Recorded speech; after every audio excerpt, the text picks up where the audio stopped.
수예배 가운데 나오신 성도님들을 주님의 이름으로 환영하고 축복합니다. 제가 신학을 공부하기 위해서 신대원에 입학했던 해 2018년도는 학교가 한참 시끄러울 때였습니다. 당시 총장이 불법과 비리를 일삼았고 정관을 개정하는 등 학교를 사유화하려는 그의 시도가 수면 위로 떠올랐습니다. 이를 막아서고자 학교 내에서는 비상대책위원회가 조직되고 그들을 주축으로 수업 거부와 학교 건물 점거 등 시위가 펼쳐졌습니다. 영문도 모른 채 입학을 해서 그저 되어가는 일들을 지켜봐야만 했던 당시에 저를 비롯한 신입생들은 입학하자마자 상당한 혼란을 겪어야만 했습니다. 갈등의 상황은 과격했고 그 상황 속에서 과연 어느 쪽이 옳은지 판단하는 것은 매우 어려웠습니다. 지금 여기서 무엇을 해야 하는가라는 질문이 끊임없이 스스로를 괴롭혔습니다. 그런데 그때 비대위가 붙여놓은 포스터 중에 침묵하는 것도 죄라는 문구가 눈에 띄었습니다. 인상적인 문구였죠. 하지만 당시의 맥락 속에서 그 문구는 제게 오히려 폭력적으로 다가왔습니다. 일단은 돌아가는 상황 파악이 어려웠고 또 비대위의 목소리를 내는 방식에 전적으로 동의하고 지지하기 어려웠기 때문입니다. 그렇게 제가 소신을 갖고자 기도하며 씨름하는 동안 상황은 시시각각 변해갔고 총장이 재판에서 결국 법정 구속을 선고받으며 사태는 일단락되었습니다. 침묵도 죄가 된다. 총신 사태 하에서 만난 이 문장은 당시 제 안에 거부감을 불러일으켰습니다. 하지만 사실 제가 이 문구를 접한 것은 그때가 처음이 아니었습니다.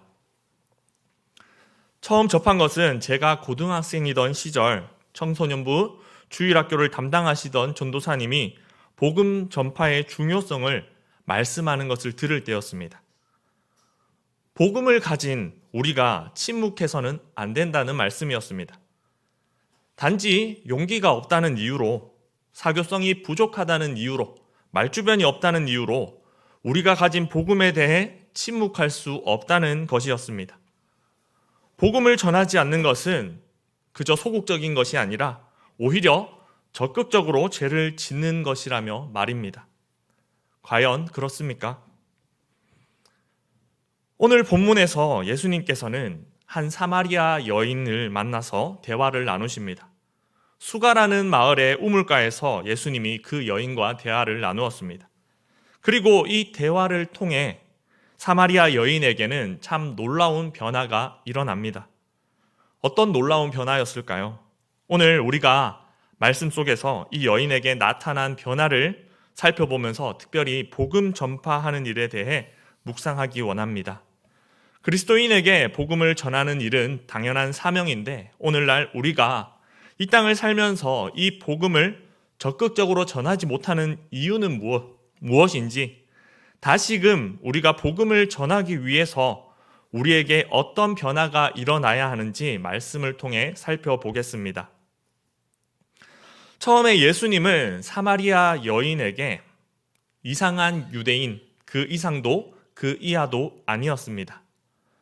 왜냐하면 예수님이 우물가에서 여인에게 물을 좀 달라 하시며 먼저 말을 거셨는데 이처럼 유대인 남자가 사마리아 여인에게 먼저 말을 거는 일은 일상적인 일이 아니었기 때문입니다.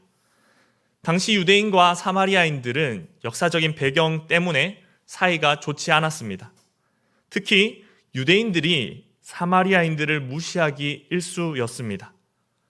남성 중심적 시대였기에 그와 같은 관계 양상은 유대인 남성과 사마리아 여인 사이에서 더욱 현저하게 나타났습니다. 따라서 예수님의 접근에 대한 사마리아 여인의 반응도 결코 달갑지 않았습니다. 9절 말씀을 보면 사마리아 여자가 이르되 당신은 유대인으로서 어찌하여 사마리아 여자인 나에게 물을 달라 하나이까? 이렇게 말하면서 경계심과 불편함을 드러내고 있음을 볼 수 있습니다. 평소 콧대 높은 유대인들에 대한 비아냥거림이 담겨 있는 것입니다. 하지만 사마리아 여인의 이 조소 어린 반응은 예수님께 문제되지 않았습니다. 예수님께서 사마리아 여인을 만난 데에는 특별한 목적이 있었기 때문입니다. 그 목적이 무엇이었을까요? 바로 사마리아 여인의 시선을 옮기는 것이었습니다. 예수님과의 대화 속에 드러나는 사마리아 여인의 관심은 고달픈 현실의 문제들에 머물러 있었습니다. 이 본문 배경에 대해 전통적인 해석을 따르자면 수가성 여인은 사람들을 피해서 해가 쨍쨍한 정오에 물을 기르러 와야 할 만큼 소외된 여인이었습니다. 매일같이 무거운 물덩이를 이고 우물로 와서 물을 길어야 하는 현실이 그녀에게는 참 무거웠습니다. 그래서 예수님께서 영생에 대해 특별히 14절 말씀에서 속에서 영생하도록 솟아나는 샘물이라는 표현을 쓰셨는데, 그녀는 이를 듣고 그 물이 어떤 건지도 모른 채 주여 그런 물을 자신에게 달라라고 했습니다. 그녀는 할 수만 있다면 우물가에 물 기르러 오는 것을 당장이라도 그만두고 싶었던 것입니다. 그리고 예수님과의 계속되는 대화 속에서 이 여인에게는 무려 5명의 남편이 있었다는 사실이 드러나게 됩니다. 정확하게는 예수님께서 신적인 능력으로 이 사실을 알고 드러내십니다. 남편이 5 있었다는 사실을 두고 이 여인에 대해 말하기를 도덕적인 결함이 있었을 것이다 라고 이야기하기도 합니다. 하지만 이 당시의 사회를 보면 여인들은 스스로 이혼을 주장할 수가 없었습니다. 따라서 이 사마리아 여인은 오히려 5차례나 버림을 받은 불쌍한 여인으로 보는 것이 적절할 것입니다. 사마리아 여인은 기구한 자신의 삶이 조금 나아지기를 바랬습니다. 사람들을 피해 물 기르러 가지 않게 되기를 바랬고 더 이상 버림받고 소외되는 일이 없기를 바랐을 것입니다. 그렇다면 예수님께서 그녀의 바람처럼 그녀의 삶을 형통하게 해주신다면 좋을 텐데 말입니다. 하지만 예수님께서는 그녀의 삶의 문제 해결에는 크게 관심이 없어 보이십니다. 예수님의 관심은 오직 자신이 누구인지를 드러내는 일에 있었습니다. 예수님과 사마리아 여인의 대화는 크게 3가지 주제로 이루어졌습니다. 첫 번째 주제는 물이었고, 두 번째 주제는 남편이었고, 세 번째 주제는 예배였습니다. 이렇게 세 가지 주제로 대화가 진행됨에 따라서 여인은 점차 예수님이 누구신지 알아갈 수 있었습니다. 처음에는 사마리아 여인에게 예수님은 이상한 유대인 그 이상도 그 이하도 아니었습니다. 하지만 말하지도 않은 자신의 삶을 예수님이 이미 알고 계신 것을 보고는 예수님을 선지자라 불렀습니다. 그리고 유대인과 사마리아인들이 첨예하게 대립하는 예배 문제에 대해 이같이 말씀하는 것을 보며 여인은 마침내 메시아를 떠올렸습니다. 23절, 24절 말씀을 함께 읽겠습니다. 아버지께 참되게 예배하는 자들은 영과 진리로 예배할 때가 오나니 곧 이때라.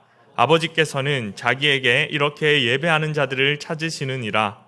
하나님은 영이시니 예배하는 자가 영과 진리로 예배할지니라. 아멘. 예수님께서는 예배 드림에 있어서 장소보다 예배자의 태도가 중요하다고 말씀하셨습니다. 그리고 예수님께서는 영과 진리로 드리는 영적 예배에 대해 말씀하십니다. 예수님의 이 가르침을 사마리아 여인이 얼마나 이해했을까요? 중요한 것은 여인이 이를 통해서 예수님께서 메시아, 곧 그리스도이시라는 진리를 깨닫기에 이른다는 것입니다. 25절과 26절 말씀 함께 읽겠습니다. 여자가 이르되 메시아 곧 그리스도라 하는 이가 오실 줄을 내가 아노니 그가 오시면 모든 것을 우리에게 알려주시리이다. 예수께서 이르시되 내게 말하는 내가 그라 하시니라. 이 구절에 대화의 결론이자 예수님의 목적이 담겨 있습니다. 곧 예수님이 메시아, 그리스도이시라는 겁니다. 그런데 과연 이 사실이 사마리아 여인의 시선을 옮길 수 있을까요? 사마리아 여인이 예수님께서 그리스도이심을 알게 되긴 했지만 삶의 문제는 해결된 것이 없습니다. 그녀는 앞으로도 물동이를 이고 물을 길러 와야 할 것입니다. 남편의 문제도 예수님께서 알고 계시고 드러내셨을 뿐 위로를 건네시거나 해결책을 제시하지 않으셨습니다. 예수님이 그리스도라는 사실이 그녀의 바람처럼 그녀의 삶을 앞으로 형통하게 하리라는 보장을 해주지 않는다는 말입니다. 하지만 사마리아 여인에게는 아주 극적인 변화가 일어납니다. 28절, 29절 말씀입니다. 여자가 물동이를 버려두고 동네로 들어가서 사람들에게 이르되 내가 행한 모든 일을 내게 말한 사람을 와서 보라. 이는 그리스도가 아니냐 하니 사마리아 여인이 물동이를 버려두고 갔다는 것은 그녀가 앞으로 우물에 물을 기르러 오지 않겠다는 결단을 보여주는 게 아닙니다. 예수님이 그리스도시라는 사실이 현실적인 삶의 문제들을 초월하게 했음을 보여주는 상징적인 행동입니다.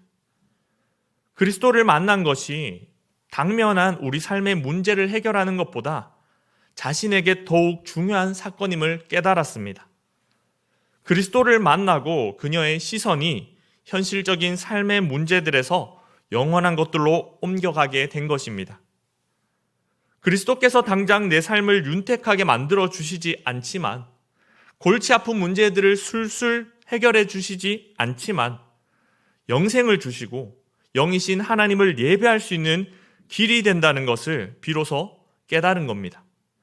문제 해결사로서 예수님을 만난 것이 아니라 영원한 것을 약속하고 우리의 영을 책임지는 그리스도를 만난 것입니다.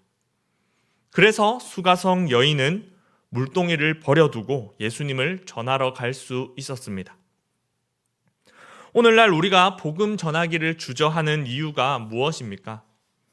굳이 과거 목숨을 무릅써야만 복음 전할 수 있던 때와 비교할 것 없이 오늘이라는 때에 복음 전파를 가로막고 있는 것은 무엇입니까? 혹시 믿는 우리에게도 그리스도를 만나는 것보다 현실적인 삶의 문제들을 해결하는 것이 중요하지 않습니까? 우리조차 예수님을 삶의 해결사 정도로 여기고 아직도 해결되지 않는 문제들로 인해 현실에 몰두하고 있지는 않습니까? 그래서 아쉬울 것 없이 부족한 것 없이 그저 하루하루 바쁘게 살아가는 오늘날 사람들에게 예수 그리스도가 과연 무슨 의미가 있을까? 은연중에 이같이 생각하고 있지는 않습니까? 그러나 누구에게나 그리스도가 필요합니다. 예수님과 사마리아 여인의 대화는 바로 앞장에 있는 예수님과 니고데모의 대화와 비교됩니다. 분명 니고데모와 사마리아 여인은 확연한 차이를 가지고 있습니다. 그야말로 다른 세계의 사람들입니다. 하지만 바리새인이자 유대의 지도자로 존경받고 율법 지식으로나 도덕적으로나 흠없고 아쉬울 것 없던 니고데모에게도 그리스도와의 만남이 필요했습니다. 그리고 존경받는 것보다는 연민받는 것이 더 어울리는 사연 많은 우물가 여인에게도 그리스도와의 만남이 필요했습니다. 시선을 이 땅에 두고 삶의 문제에 몰두한 채 살아가는 누구에게나 영원한 것을 약속하며 우리의 영을 책임지시며 우리의 시선을 하나님 나라로 옮기실 그리스도가 필요합니다. 그렇다면 우리는 그리스도를 어떻게 전해야 할까요? 예수님을 전하는 사마리아 여인의 전도의 말이나 방식이 특별한 것은 아니었습니다. 다만 내가 행한 모든 일을 내게 말한 사람을 와서 보라. 이는 그리스도가 아니냐. 이같이 말하는 그녀에게는 진정성이 있었고 그리스도로 인한 예수님에 대한 자신감이 있었습니다. 오늘날 사이비 이단들을 볼 때 놀라운 것은 그들은 거짓을 사실인 것처럼 자신 있게 전한다는 겁니다. 그런데 과연 우리는 진리를 알고 있으면서도 사실을 사실인 것처럼 전하지 못하고 있지는 않습니까? 전도에 대해서 노진준 목사님이라는 분은 다른 사람을 믿게 만드는 것이 아니라 내가 믿는 것을 진실하게 드러내는 것이라고 하였습니다.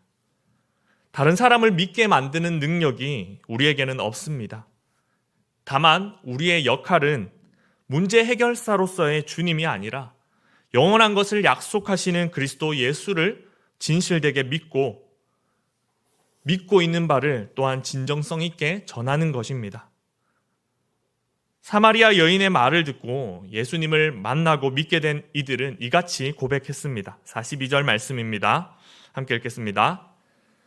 그 여자에게 말하되 이제 우리가 믿는 것은 내 말로 인함이 아니니 이는 우리가 친히 듣고 그가 참으로 세상의 구주신 줄 알미라 하였더라. 믿게 하시는 일은 그리스도께서 친히 담당하시는 줄 믿으시기 바랍니다. 믿을 만한 분, 친히 믿게 하시는 분이 그리스도 예수인 줄 믿고 오늘이라는 때에 우리에게 주어진 복음 전파의 사명을 진실되게 감당하는 모든 성도님들 되시기를 축복합니다. 말씀을 가지고 기도하겠습니다.